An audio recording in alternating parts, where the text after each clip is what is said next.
वक्त का इंतजार करो, वक्त का इंतजार करो, आना तुम्हें यही पड़ेगा। Welcome to the world of mathematics. मैं शिव गुप्ता। आज मैं लिए आपके लिए लाया हूँ लॉगरिथम का सेकंड लेक्चर। फर्स्ट लेक्चर में हमने देखा था कि लॉग की बेसिसिटी क्या होती है, लॉग का इनपुट क्या हो सकता है, लॉग का आउटपुट क्या निकलता है, कैसे कैलकुलेट करते हैं, ये सब हमने और कुछ छोटे छोटे क्वेश्चन लिखा था हमने।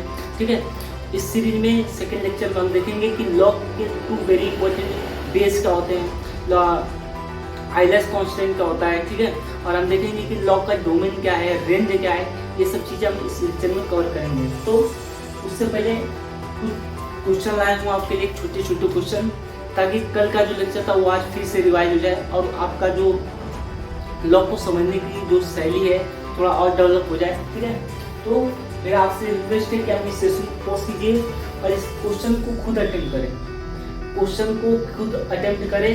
ठीक है, उसके बाद आप अगर ये वीडियो देख सकते हो। ठीक है, बिना क्वेश्चन के मैथ अधूरा है। मैथ की छोटी छोटी चीज़ों को समझो।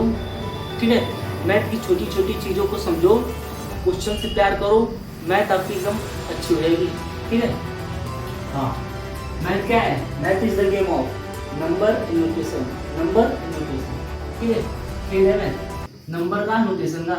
तो log under root 2 with base 2, log under root 2 with base 2, 2 के पावर ऐसा क्या रखें कि अंडर रूट 2 आ जाए।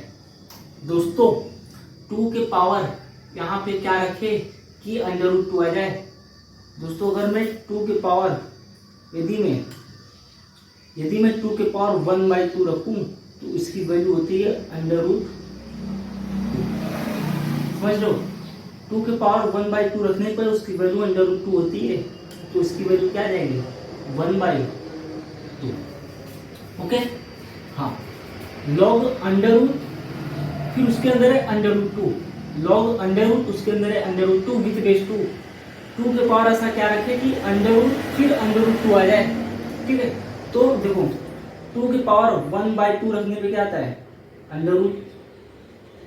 अगर मैं इसकी भी पावर 1/2 रखूं तो एक अंडर रूट और लग जाएगा और ये हो जाएगा 2 के पावर 1/4, ये हो जाएगा अंडर रूट फिर अंडर रूट 2। तो 2 के पावर 1/4 रखने पे उसकी वैल्यू अंडर रूट फिर अंडर रूट 2 आ जाएगी। तो इसको मैं 1/4 रखूंगा तो अंडर रूट और अंडर रूट 4 आ जाएगा। ठीक है, आई होप आपको समझ में आ रहा होगा। इस क्वेश्चन को भी आप खुद से कीजिए कि 4 की पावर log 1/4 विद बेस 2, अरे sorry, log 1/4 with base 4, log 1/4 with base 4, 4 के पावर ऐसा क्या रखें कि उसकी वैल्यू 1/4 आ जाए। दोस्तों अगर मैं 4 के पावर -1 रखूं तो ये आ जाएगा डिनोमिनेटर में 4। ठीक है, तो ये नीचे जाएगा तो ये प्लस में हो जाएगा, +1 हो जाएगा। इसका मान होता है, ये पावर में +1 का मतलब होता है 1/, ये लिखूं चाहे ना लिखूं बात देखिए। ठीक है, तो क्या रखना पड़ेगा -1। तो 4 के पावर अगर मैं -1 रख दूं तो इसकी वैल्यू आती है 1/4। आई होप आपको समझ में आ रहा होगा। हाँ, log 2 with base under root 2, log 2 with base under root 2, under root 2 के पावर ऐसा क्या रखूं कि 2 आ जाए। यदि मैं अंडर रूट 2 के पावर 2 रख दूं तो इसकी वैल्यू क्या होती है 2। आई होप आपको समझ में आ रहा होगा, यहाँ पे 2 हो जाएगा। ठीक है दोस्तों, ये आप करो, ये आपको करना चाहिए। बहुत ही सिंपल क्वेश्चन है कि log 2 with base 4, log 2 with base 4, log 2 with base 4, 4 के पावर ऐसा क्या रखे कि उसकी वैल्यू 2 आ जाए।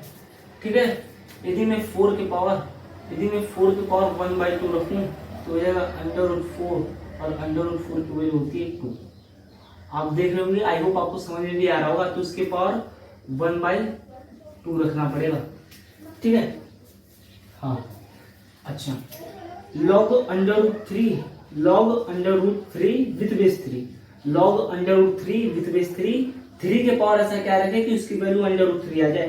तो 3 के पावर 1/2 रखोगे तो उसकी वैल्यू अंडर रूट 3 आ जाएगी। आई होप आपको ये क्वेश्चन समझ में आ गया होगा। ठीक है, आपको मैं एक क्वेश्चन और देना चाहता हूँ, उसको आप घर पे ही ट्राई कीजिए। ठीक है, हाँ, क्वेश्चन है, क्वेश्चन कुछ यूं है कि log log 2 minus under root 3 with base 2 plus under root 3, इसकी वैल्यू निकाल के दिखाओ आप मुझे, और कमेंट भी कर देना निकाल के। log 2 minus under root 3 with base 2 plus under root 3, इसकी वैल्यू क्या आएगी? ठीक है, आप मुझे निकाल के दिखा देना, ये आपका होमवर्क है। ठीक, हाँ, तो इसको मैं इरेज कर दे रहा हूँ। ठीक है, आई होप आपको क्वेश्चन समझ में आ गया होगा। अब देखते हैं कि हाँ, two very important base in logarithm क्या होता है, कि लॉग के वो दो कौन से बेस हैं जो बहुत ही फेमस है और बहुत ही इंपॉर्टेंट है। ठीक है, तो देख लेते हैं, पहले हेडिंग डाल लेते हैं कि हाँ, two very important base in logarithm. ठीक, हाँ, two very important base in logarithm. ठीक है, तो जो पहला है वो है कुछ कि हाँ, log यक्स विथ बेस 10। जो बेस 10 वाला है वो बेस 10 वाला लॉग बहुत ही फेमस है। इसका सबसे ज्यादा जो यूज है वो केमिस्ट्री में होता है, फिजिक्स में होता है, साइंस में ज्यादा होता है। मैथ में लॉग का यूज बहुत कम है, लेकिन फिजिक्स में, साइंस में, फिजिक्स साइंस तो खैर एक ही है, हाँ, फिजिक्स में, केमिस्ट्री में, इस सब में इसका यूज बहुत ज्यादा है। इसको बोलते हैं कॉमन लॉग। इसको क्या बोलते हैं? इसको बोलते हैं कॉमन लॉग। क्या बोलते हैं? Common log. ठीक है, इसको बोलते हैं कॉमन लॉग। और एक दूसरा हमारा है log x with base e. Base e वाला लॉग बहुत ही फेमस है, या इसको हम लिख सकते हैं ln x। ठीक है, और इसको बोलते हैं, चाहे ये लिखो चाहे log x विथ बेस ई, चाहे लिखो ln x, बात एक ही है। और इसको पढ़ते क्या है? इसको पढ़ते हैं my dear friends natural log.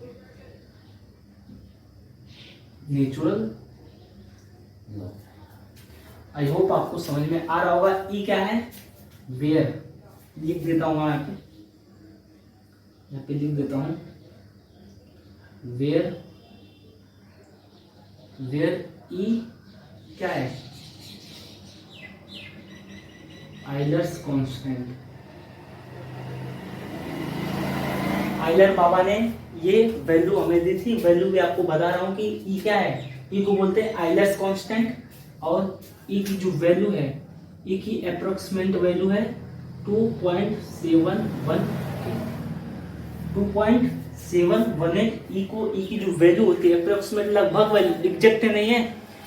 Exact होता तो मैं इक्वल का साइन लगाता, एग्जैक्ट नहीं है इसलिए अप्रोक्सीमेट का साइन लगाया हूँ।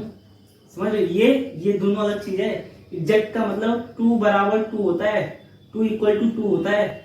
लेकिन यदि 2 इक्वल टू, अगर 2 के और 1.999 एंड सो ऑन इनके बराबर लगाना हो तो मैं एप्रोक्सीमेट का साइन लगाऊंगा, लगभग का साइन लगाऊंगा, इक्वल का साइन नहीं लगाऊंगा। ठीक है, ये दोनों चीजें अलग है। 2 है, 1.999 है, 1.99 नहीं है, दोनों सेम नहीं है। ठीक है, हाँ, तो आई होप आपको इक्वल के और अप्रोक्सीमेट के साइन में फर्क आ गया होगा। ठीक है, क्या होता है? तो यहाँ पे अप्रोक्सीमेट वैल्यू, लगभग वैल्यू क्या है? 2.718। ठीक है, हाँ, और ई क्या है? ई को क्या बोलते हैं? ई एक इरेशनल नंबर है। ई क्या है? Irrational number. आई होप आपको इरेशनल नंबर पता भी होगा। ठीक है, क्लास 11 में आ गया तो आपको पता ही होगा। हाँ, तो कुछ ये चीजें हैं कि आप इसको नोट कर लें, अपने नोटबुक में इसको नोट कर लें। ठीक है, हाँ, तो मैं इरेज कर देता हूँ।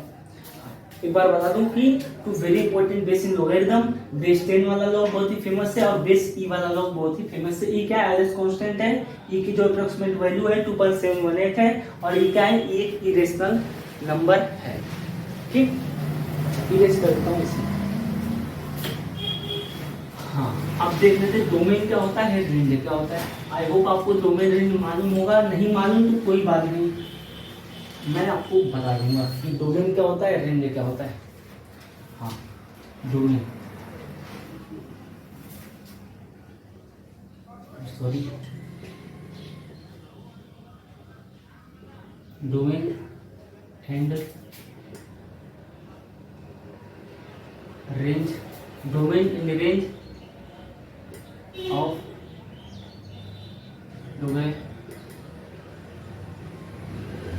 logarithmic function। ठीक है, domain and range logarithmic of logarithmic function, logarithm function का डोमेन क्या होता है और रेंज क्या होता है। ठीक है, हाँ, तो पहले देखते हैं डोमेन क्या होता है। डोमेन का मतलब होता है input, valid input, valid input, valid input कि इनपुट में, अरे लॉग इनपुट में क्या डाल सकते हैं, इनपुट में है कभी भी निगेटिव नंबर। मैंने आपको फर्स्ट लेक्चर में बताया था कि इनपुट में कभी भी निगेटिव नंबर नहीं डाल सकते।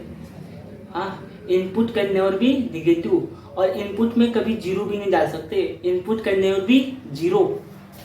आपको दिखा देता हूँ, अगर मैं आपसे पूछूं क्या बताओ log -2 विथ बेस 2 कितना होता है, आप मुझे बताओ log 0 विथ बेस 2 कितना होता है। आप नहीं बता पाएंगे क्योंकि इनपुट वैलिड, डोमेन मींस होता है वैलिड इनपुट। इनपुट में क्या डाल सकते हो, इनपुट में, तो यहाँ पे लिख देता हूँ कि input can never be negative, input कभी भी निगेटिव नहीं हो सकता। And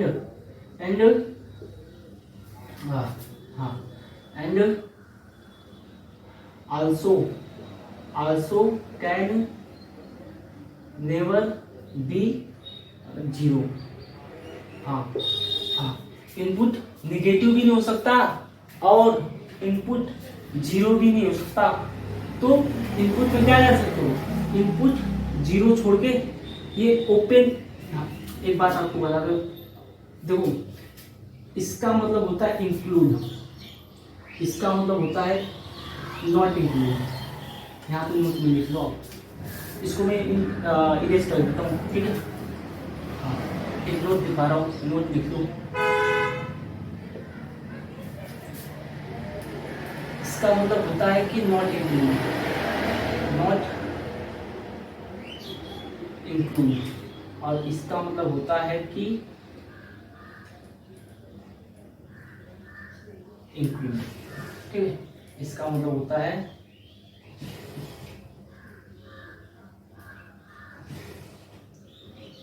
include.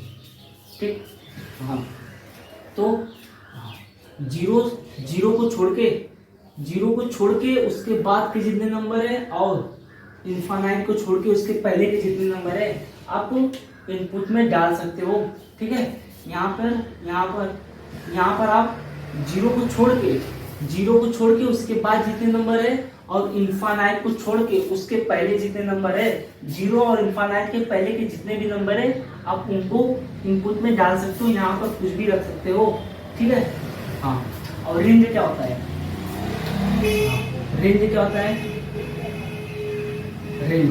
रेंज मतलब कि आउटपुट क्या आता है। आप इनपुट में कितना डालो, कुछ भी डालो, आउटपुट क्या आ रहा है। अगर मैं इनपुट में डालूं 2 डालूं विथ बेस 2, इनपुट में 2 डाला, यहाँ पे 4 लिख देता हूँ। हाँ, इनपुट में 4 डाला विथ बेस 2 की पावर ऐसा क्या रखूं, कि 4 आ जाए तो 2 के पावर 2 रखना पड़ेगा। ठीक, हाँ। अगर मैं लिखूं log 1/4 विद बेस 2 की पावर ऐसा क्या रखूं कि 2 के पावर क्या रखूं कि 1/4 आ जाए, तो 2 के पावर अगर -2 रख दूं तो इसकी वैल्यू आएगी 1/4। 2 के पावर -2 रखोगे, इसकी वैल्यू आएगी 1/4। ठीक है, हाँ। तो input positive, sorry, range, output यहाँ पे लिख देता हूँ, ये होता है आउटपुट। रेंज का मतलब होता है आउटपुट। आउटपुट क्या आएगा, ये होता है रेंज, ये होता है रेंज, ये होता है डोमेन, ये होता है डोमेन। ठीक है, यहाँ पे लिख देता हूँ, ये डोमेन है, डोमेन या इनपुट, और ये क्या है, ये रेंज है, रेंज या आउटपुट। ठीक, हाँ हाँ। तो 2 के पावर ऐसा क्या रखेगी, 1/4 आ जाए तो 2 के पावर -2 रखना पड़ेगा। अच्छा, एक बात और आपसे पूछता हूँ कि बताओ log 1 with base 4, log 1 with base 4 के पावर ऐसा क्या रखे कि उसकी वैल्यू 1 आ जाए। तो दोस्तों 4 के पावर अगर आप 0 रख दोगे, उसकी वैल्यू क्या आएगी, 1 आएगी। किसी भी नंबर के पावर एक्सेप्ट 0, किसी भी नंबर के पावर यदि 0 है, 0 को छोड़ के 0 के power 0 not defined, not defined, अभी तक इसकी वैल्यू फाइंड नहीं है। 0 को छोड़ के किसी भी नंबर के पावर, किसी भी नंबर के पावर 0 है तो उसकी वैल्यू 1 होती है। ठीक है, हाँ। तो इसकी वैल्यू क्या आ जाएगी, इसकी वैल्यू आ जाएगी 0। तो आप देख सकते हैं कि रेंज, जो हमारा आउटपुट है, रेंज है, वो पॉजिटिव भी हो सकता है, निगेटिव भी हो सकता है और 0 भी हो सकता है। तो यहाँ पर जो हमारा रेंज हो जाएगा -इनफाइनाइट से, मतलब कोई कितना भी बड़ा संख्या इनफाइनाइट माइनस में हो सकता है। कहाँ से कहाँ तक, -इनफाइनाइट से इनफाइनाइट तक। पॉजिटिव में भी कितने भी संख्या, बड़ी संख्या हो सकती है। ठीक है, तो ये आई होप आपको समझ में आ गया होगा। इसको मैं इरेज कर देता हूँ। ठीक है, आप इस चीज को अपने नोटबुक में बुक कर लीजिए, नोटबुक में लिख लीजिए, सॉरी लिख लीजिए। ठीक है, हाँ। नॉट इंक्लूड, इंक्लूड, अगर मैं यहाँ पे 2 और 3 4 लेता, 5 लूं, तो इसका मतलब है कि 2 को लेकर 2 के बाद जितनी संख्या है, नेचुरल नंबर अगर लिखना हो तो 2 के बाद, 2 को लेकर 2 के बाद कितनी जितनी भी संख्या हो, 5 को लेकर 5 के पहले कौन कौन से नेचुरल नंबर हो जाएंगे, 2 को लेकर 2, 3 और 4 और 5, ये सारे संख्या इसमें लिखे हैं। ठीक है, अगर मैं यहाँ लिखूं 2 और 5 और पूछे कि बताओ कितने नेचुरल नंबर इसके बीच में होंगे, तो 2 के छोड़ के उसके बाद जितनी संख्या है, 3 और 4, 5 को छोड़ के 5 के पहले जितनी संख्या है, तो 3 4 ही है।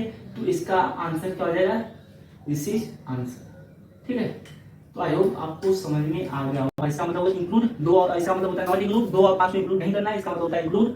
ठीक है, इसको बोलते हैं ओपन ब्रैकेट, इसको बोलते हैं क्लोज ब्रैकेट। आई होप आपको इसकी जो डिटेल में चर्चा है वो सेट्स चर्चा, समुच्चय चर्चा है, उसकी चर्चा अगले जो चैप्टर मैं पढ़ाऊंगा आपको सेट्स समुच्चय, उसमें कर लेंगे। ठीक है, तो इसको नोट कर लीजिए। ठीक है, अगर आपको वीडियो अच्छा लगा आज के लिए बस इतना ही, क्योंकि वीडियो ज्यादा लंबा हो जाएगा। हाँ, और अगली जो लेक्चर आएगा थर्ड लेक्चर, उसमें हम देखेंगे लॉ के प्रॉपर्टीज, कि लॉ की प्रॉपर्टीज क्या होती है विद प्रूफ के साथ। लॉ के प्रूफ आपको आने चाहिए। प्रूफ इसलिए बताया जाता है कि आपको तरीका मालूम पड़े कि सवाल लगेगा कैसे। कोई भी चैप्टर में अगर आपको प्रूफ मिल रहा है तो उसको आप देखिए, प्रूफ को सीखिए। प्रूफ हमेशा इंपॉर्टेंट होता है, वो आपको बताता है कि इस चैप्टर के सवाल लगेंगे कैसे। ठीक है, तो अगले लेक्चर में हम इसकी लॉ की प्रॉपर्टीज देख लेंगे। ठीक है, और आप टेलीग्राम ग्रुप को ज्वाइन कर लीजिए और चैनल को लाइक सब्सक्राइब जरूर करें। धन्यवाद।